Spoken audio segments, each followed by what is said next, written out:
É o professor Sérgio que está falando com vocês. Hoje a gente vai tratar aí nosso vídeo, aula sobre urbanização brasileira.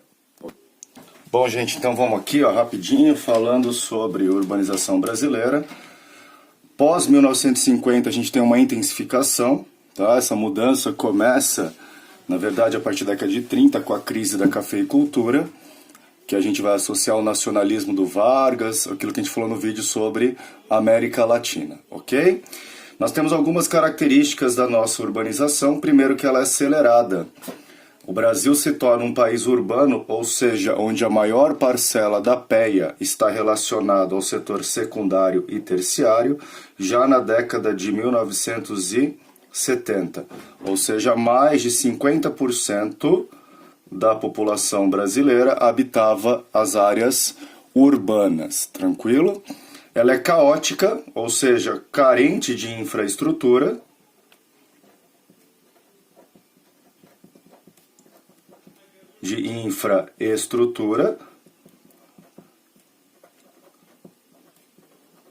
O que vai potencializar aí os nossos problemas urbanos. E não planejada, ou seja, ela é também desorganizada. O que aumenta aqui, ó, alguns fenômenos e alguns processos que nós já vimos, que é exatamente a ideia da periferização e da marginalização. Periferização. Ao mesmo tempo que essa urbanização acontece num ritmo muito acelerado, ela também é seletiva. Tá? Eu não coloquei aqui de propósito, ó. Ela é seletiva. Por que ela é seletiva? Nós temos um intenso processo de metropolização. Então aqui, ó, um intenso processo de metropolização.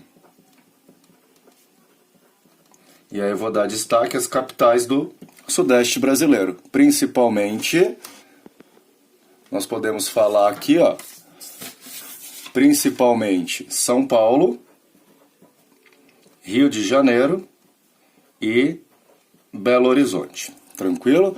As principais capitais do Brasil, as capitais mais populosas. A partir dos anos 70, o Brasil já se torna um país extremamente urbano. Hoje, voltando aqui para vocês, ó, mais de 80% da população brasileira é urbano. Quanto às regiões aqui, ó, a mais urbana, Sudeste, seguida pelo Centro-Oeste. Lembra de migrações? Pós-90, o Centro-Oeste tem o sucesso do agronegócio. E aí o espaço econômico desse novo agronegócio depende de atividades essencialmente urbanas. Perfeito? Vamos agora discutir os problemas urbanos que não se aponta somente em Brasil, mas também aparecem em urbanização mundial. Vou dividir em três características. Primeiro, as estruturais. O problema do trânsito. Tá? Toda cidade, toda grande cidade vai ter problemas. É próprio do espaço urbano o conflito. Perfeito? Aqui nós temos problema de trânsito. No caso do Brasil, nós vamos pensar aqui num foco ao transporte individual.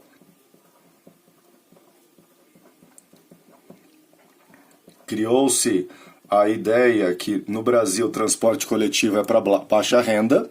Perfeito? Aparecendo para vocês aqui, ó, também a questão da mobilidade urbana. Ok?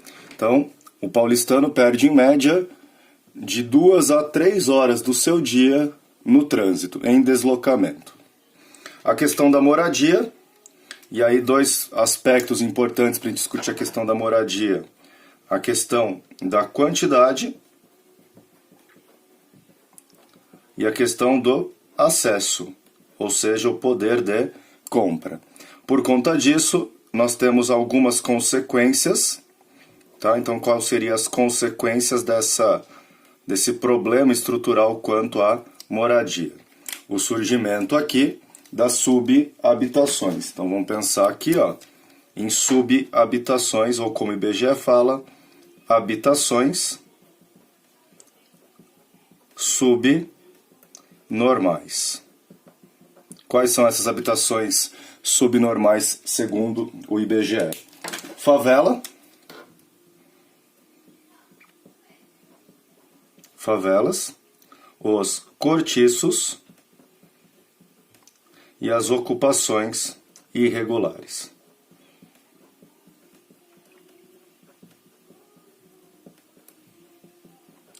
Tudo bem? Então, tudo exemplo aí de habitações subnormais. O problema do acesso ao saneamento básico, e aí essa questão do saneamento básico, a gente está falando de coleta de esgoto e acesso à água potável. Pouquíssimas cidades do Brasil têm aí um sistema sanitário decente. Consequência disso, proliferação de doenças. E aí o professor de biologia pode ajudar vocês nesse caso, tá? Doenças ligadas à questão do saneamento básico. E também um problema que a gente vai falar de questões ambientais, que é a questão do lixo. Tá? O lixo é um grande problema no Brasil hoje. Não só no Brasil, mas em todo o espaço urbano. Principalmente no que a gente fala quanto à parte estrutural. Pensando em lixo aqui, a gente vai lembrar de destino ou destinação. Qual é a destinação desse lixo? Perfeito? E aí, os problemas de ordem social para vocês. Lembrar que no Brasil, nós temos uma urbanização que é acelerada e seletiva, tranquilo? Ou seja, nem todos que chegam a esse espaço urbano têm acesso aos benefícios desse espaço urbano. Então entra aqui uma marginalização de uma parcela considerável da população.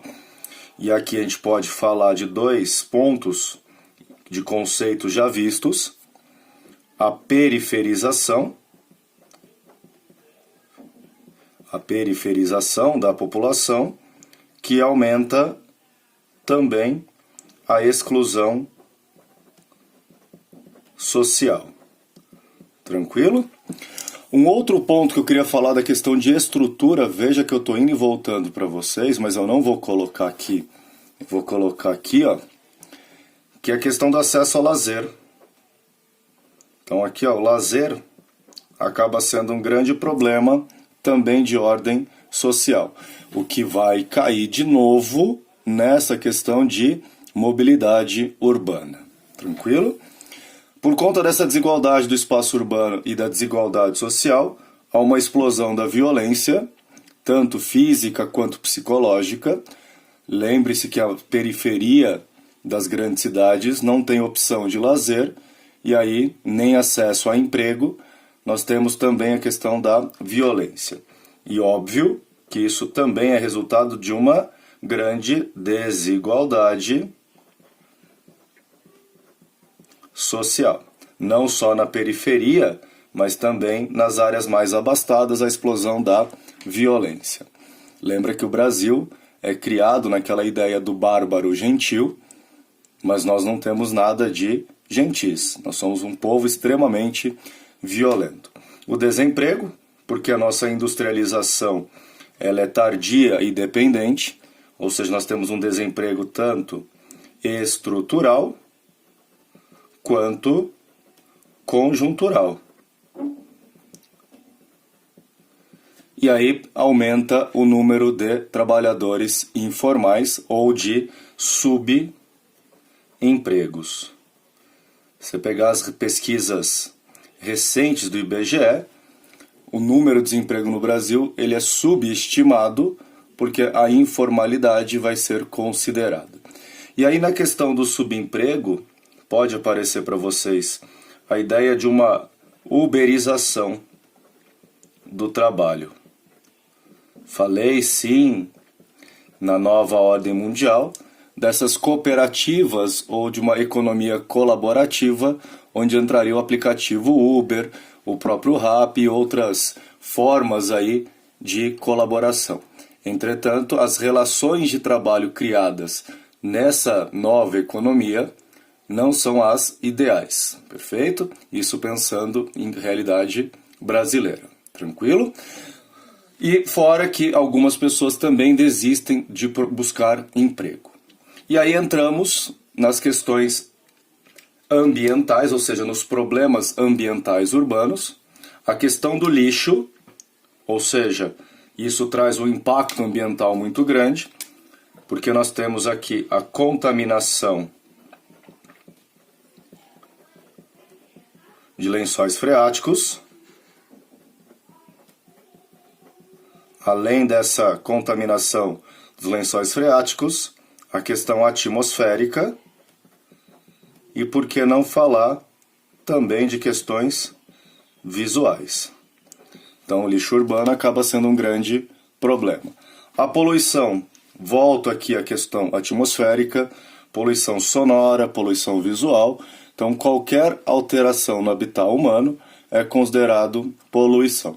Questão clássica aí dos grandes vestibulares, microclima urbano.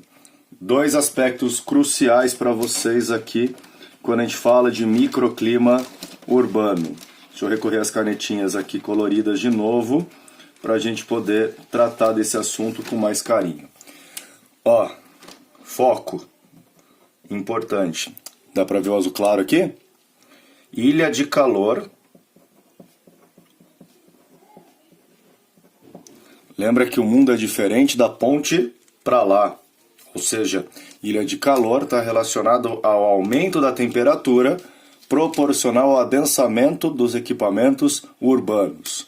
Então, áreas mais adensadas, áreas de maior adensamento urbano,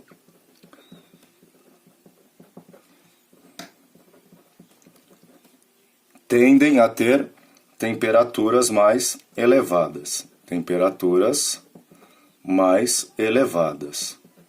E aí, os vestibulares vão cobrar de vocês as soluções ou as possíveis soluções para isso.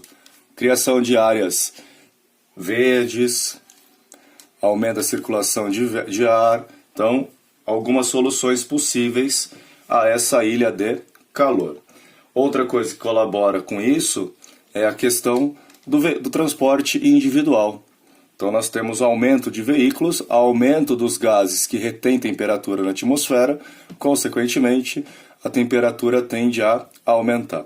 E outro item clássico quando a gente fala de problema ambiental urbano relacionado ao microclima, também aqui a gente vai pensar na inversão térmica, que é um processo e um problema de ordem natural, entretanto, no espaço urbano, ele está relacionado aqui ao aumento de doenças respiratórias,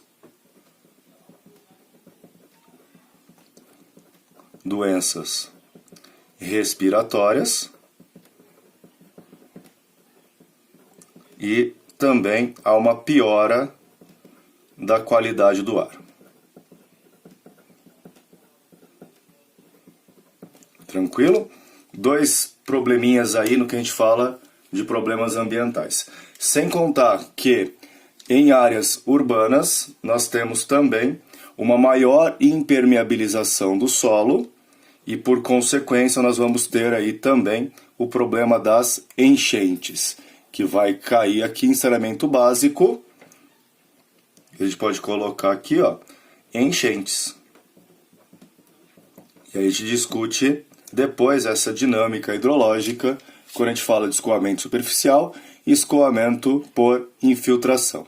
Aquele abraço e seguimos depois falando de classificação urbana brasileira e as tendências e características atuais da urbanização do Brasil. Aquele abraço e até a próxima.